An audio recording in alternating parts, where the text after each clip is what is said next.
Hi everyone, my name is JS Padoan and welcome to my course Creating Data Integrations with SharePoint Framework. I'm a solution architect and also a Microsoft certified trainer.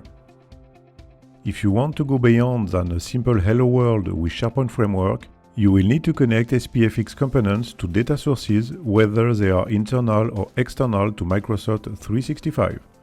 This course will give you an in-depth understanding of the different possibilities of using APIs, as well as how to proceed to improve the visual rendering of your components with JavaScript or React components.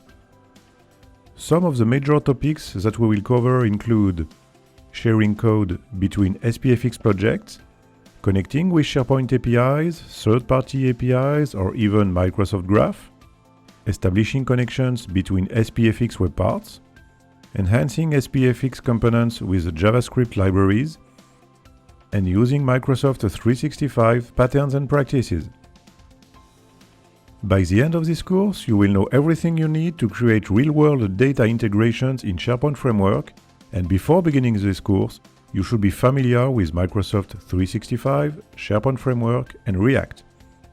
I hope you will join me on this journey to learn the inner workings of SPFx with the Creating Data Integrations with SharePoint Framework course here at Pluralsight.